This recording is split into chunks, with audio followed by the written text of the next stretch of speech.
My dear friends, அஸ்ஸலாமு அலைக்கும். Welcome to செல்லாம் டிப்ஸ். எல்லோரும் எப்படி இருக்கீங்க? எல்லோரும் நல்லா இருப்பீங்கன்னு நம்புகிறேன். நாங்களும் இங்கே அல்ஹம்துலில்லாஹ் எல்லோரும் நல்லா இருக்கோம். ஸோ இன்றைக்கி வீடியோ வந்து உங்களுக்கு பார்க்கும்போதே தெரிஞ்சிருக்கும். ஒரு லன்ச் டைம் vlog தான் பார்க்க போகிறீங்க. ஸோ லன்ச் ரொட்டீன் கூட சொல்லலாம். இங்கே வந்து டைம் வந்து பார்த்திங்கன்னா இப்போ வந்து ஒரு 11 மணி இருக்கும். ஸோ ஃபிஷ் எல்லாமே வந்து நான் ஐஸ்லேருந்து எடுத்து போட்டிருந்தேன். எல்லாத்தையும் இப்போ வந்து க்ளீன் பண்ணி எடுக்கலாம். ஸோ இங்கே வந்துட்டு என்ன தான் கட் பண்ணி கொடுத்தாலும் இதில் வந்துட்டு அந்த ஒரு இது வந்து நம்ம தான் வந்து கட் பண்ணுற மாதிரி க்ளீன் பண்ணுற மாதிரி இருக்கும். நம்ம வந்து நல்லா டீப்பாக க்ளீன் பண்ணுற மாதிரி இருக்கும்.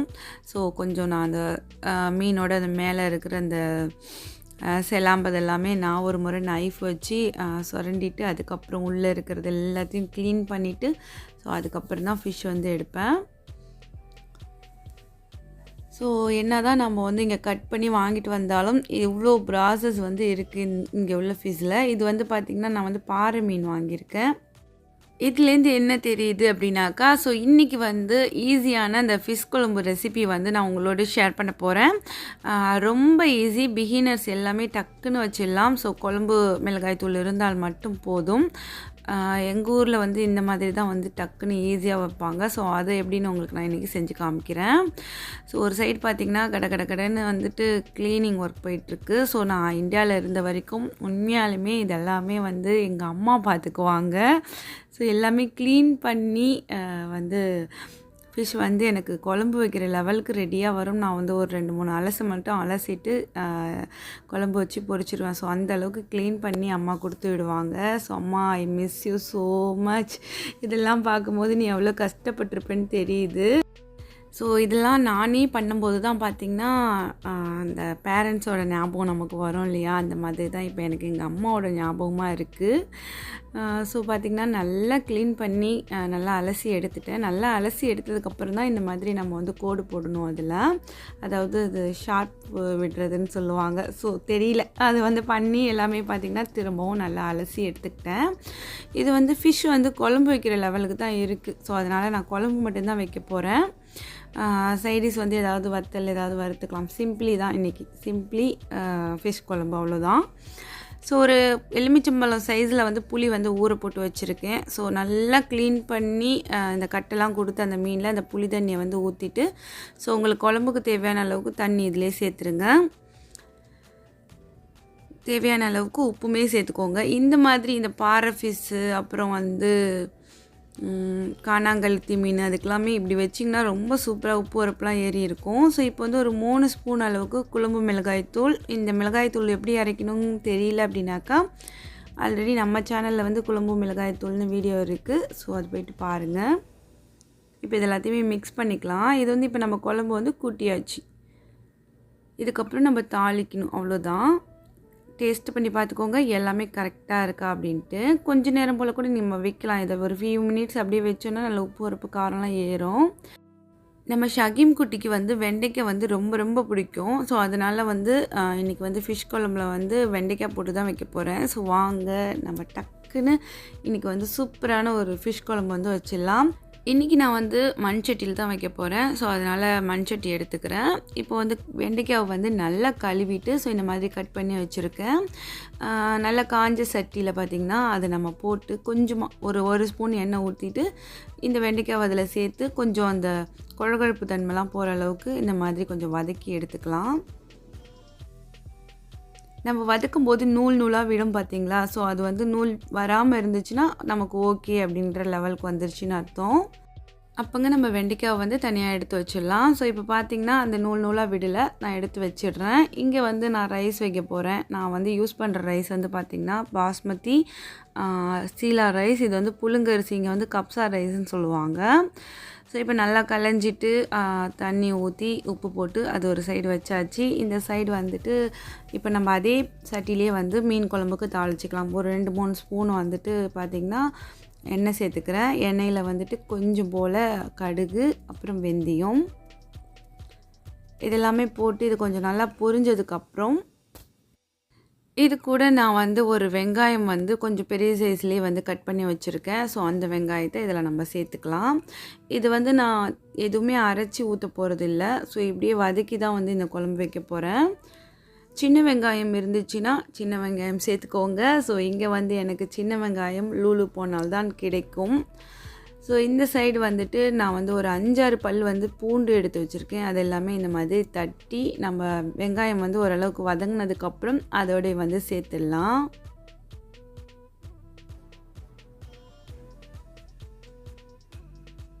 பூண்டு போட்டு இந்த மாதிரி வெங்காயம் தக்காளியெல்லாம் வதக்கி விட்டு வச்சு பாருங்கள், செம்ம டேஸ்ட்டாக இருக்கும்.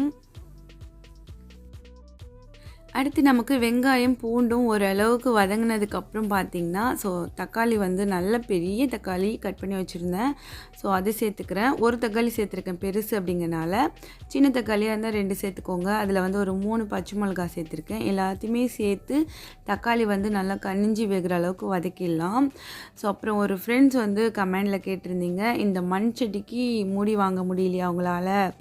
ஸோ எவ்வளோ ஷாப்பிங் பண்ணுறீங்க, மூடி வாங்க முடியலையா அப்படின்னு சொல்லிட்டு. மூடி வந்து கிடைக்கல. ஸோ இந்த சைஸுக்கு கிடைச்சா தானே வாங்க முடியும்.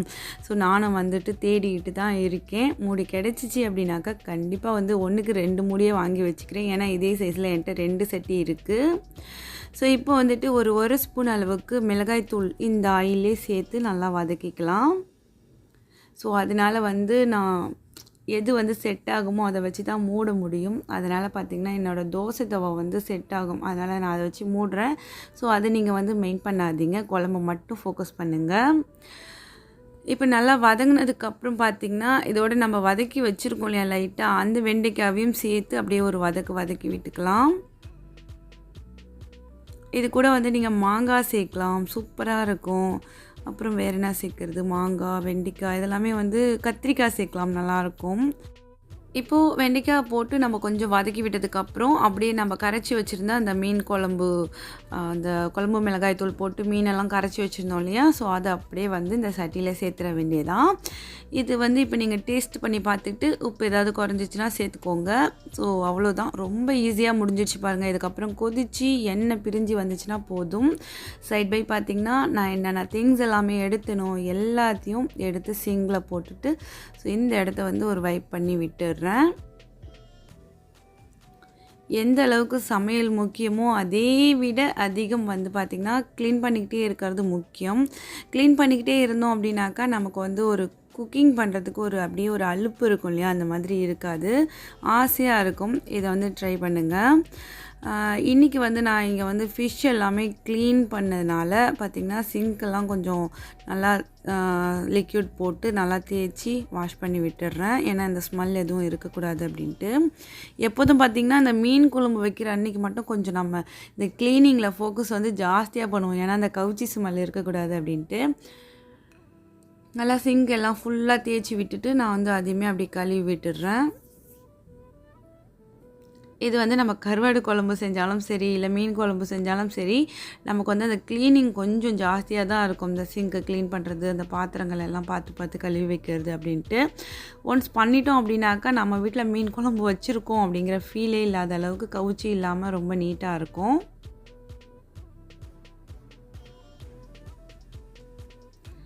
ஓகே, எல்லாமே பாத்திரங்கள் ஒரு சைடில் வந்து கழுவி வச்சாச்சு.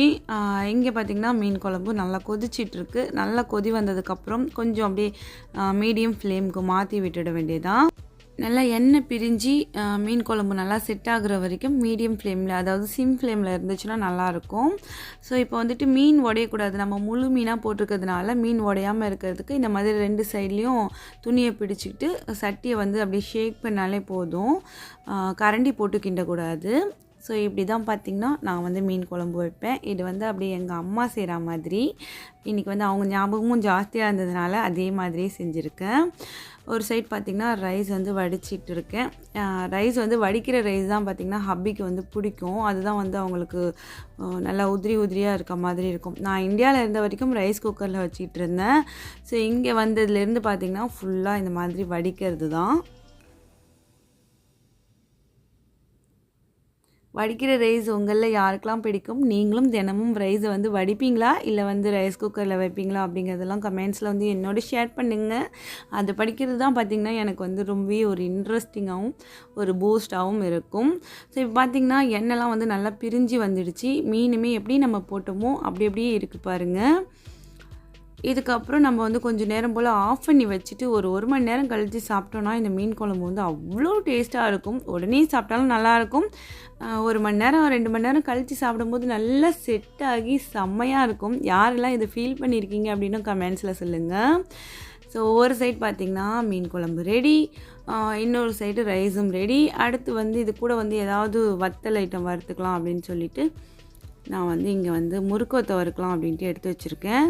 ஏன்னா இன்றைக்கி பொரிச்ச மீன் இல்லை. ஸோ அதனால் வந்துட்டு ஏதாவது ஒன்று கிறிஸ்பியாக இருந்தால் நல்லாயிருக்கும் இல்லையா, சாப்பிட்றதுக்கு ஹப்பிக்கு பிடிக்கும். ஸோ அதனால் வந்து வறுத்துட்ருக்கேன். குட்டீஸ் எல்லாமே ஸ்கூலில் இருக்காங்க. வந்ததுக்கப்புறம் அவங்களுக்கு வந்து சாப்பாடு வந்து ஊட்டி விடணும். இன்றைக்கி எங்களோட லன்ச் பார்த்திங்கன்னா இப்படி தான் இருந்துச்சு. ஸோ முறுக்கு வத்தல் வறுத்தாச்சு, சுட சுட சோறு, சுட சுட மீன் குழம்பு, மணக்க. ஸோ கண்டிப்பாக இந்த மீன் குழம்பு ரெசிபியை வந்து ட்ரை பண்ணி பாருங்கள். நிறையா ஃப்ரெண்ட்ஸ் என்கரேஜ் பண்ணுற மாதிரி உங்கள் ரெசிபி வந்து பிடிச்சிருக்கு, சிம்பிளி சூப்பராக இருக்குது அப்படின்லாம் கமெண்ட் பண்ணுறீங்க. எனக்குமே ரொம்ப ஹாப்பியாக இருக்குது. ஸோ வீடு பார்த்திங்கன்னா ஓரளவுக்கு நீட்டாகவே இருக்குது. நான் காஃபி குடித்த கப் மட்டும்தான் இங்கே இருக்குது. ஸோ அதை மட்டும் எடுத்துகிட்டு கொஞ்சம் நீட் பண்ணி விட்டுட்டு அப்படியே கொஞ்சம் சாங்ஸ் போட்டு அப்படியே கேட்டுகிட்டே உட்காந்துருக்கேன். ஹப்பி வர டைமும் வந்துடுச்சு. அவங்களுக்காக தான் வெயிட்டிங். எப்போதுமே வந்து நம்ம ரொம்ப நேரத்துக்கு முன்னாடியே கிச்சனுக்கு போயிட்டு ரொம்ப நேரம் நின்று அப்படி குக் பண்ணணும் அப்படின்ட்டுலாம் இல்லை. டக்குன்னு போனோமா, எல்லாத்தையும் எடுத்து வச்சோமா, சட்டி அடுப்பில் வச்சுக்கிட்டே வந்து நம்ம குக் பண்ணிவிட்டு வந்துடலாம். பார்த்திங்கன்னா கரெக்டாக வந்து நான் முடிச்சுட்டு வந்து ரிலாக்ஸாக உட்காந்துட்டேன். 12 மணிக்கு ஹப்பி வந்துடுவாங்க. ஸோ வந்ததுக்கப்புறம் நாங்கள் சாப்பிட்டாச்சு. ஃபிஷ் குழம்பு சாப்பிட்டா எனக்கு அது ஏதாவது ஒரு ஸ்வீட் சாப்பிட்ணும், அது வந்து ஒரு ஹேபிட்டாகவே ஆகிடுச்சு. ஸ்வீட்டு இல்லை அப்படின்னாலுமே ஏதாவது ஒரு சாக்லேட்டாவது சாப்பிட்றணும். ஸோ அது வந்து எனக்கு ஏதாவது ஒரு மாதிரி ஃபீல் ஆகும். ஸோ உங்களுக்கு அந்த ஃபீல் இருக்கா அப்படிங்கிறத சொல்லுங்கள், உங்களை யார் இதே மாதிரி ஃபீல் பண்ணுவீங்கன்ட்டு. இந்த ஸ்வீட் வந்து ஹப்பி கூட ஒர்க் பண்ணுறவங்க வந்து நார்த்து சைட்லேருந்து வந்திருந்தாங்களாம். ஸோ அவங்க வந்து வாங்கிட்டு வந்திருந்ததாக வந்து ஹப்பி வந்து கொடுத்தாங்க. மில்க் ஸ்வீட் அப்படின்னாலே எனக்கு ரொம்ப பிடிக்கும். ஸோ ரொம்ப லைக் பண்ணி சாப்பிட்டுட்டு இருந்தேன். எனக்கு அப்படியே பார்த்திங்கன்னா நேர் ஆப்போசிட் வந்து என் ஹப்பி வந்து ஸ்வீட்டே சாப்பிட மாட்டாங்க. ஸோ நான் வந்துட்டு வம்புக்காவது அவங்கள சாப்பிட வைப்பேன். இனிப்பு பிடிக்காத ஒரு மனுஷனா அப்படின்ட்டு தோணும் எனக்கு. இங்கே வருங்க எனக்காக இதை சாப்பிட்டதே பெரிய விஷயம். பாய். அவ்வளோதான் ஃப்ரெண்ட்ஸ், இதோட இந்த வீடியோ வந்து நான் முடிச்சுக்கிறேன். நிறைய விலாக் வந்து வெயிட்டிங்கில் இருக்குது. ஸோ நிறைய இன்ட்ரெஸ்டிங்கான விலாக் நம்ம சேனலில் வரும். மிஸ் பண்ணாமல் பார்க்க சேனலை மறக்காமல் சப்ஸ்கிரைப் பண்ணுங்கள். புதுசாக இருந்தீங்கன்னா சப்ஸ்கிரைப் பண்ணிவிட்டு பெல் ஐக்கான் ப்ரெஸ் பண்ணுங்கள். இந்த வீடியோ பற்றின கருத்துக்களை மறக்காமல் வந்து கமெண்ட்ஸில் என்னோட தெரியப்படுத்துங்க. நாளைக்கு ஒரு புது வீடியோவில் உங்களை நான் திரும்ப சந்திக்கிறேன். வீடியோ பிடிச்சிருந்துச்சுன்னா லைக் பண்ண மறக்காதீங்க. தேங்க்ஸ் ஃபார் வாட்சிங். பாய்.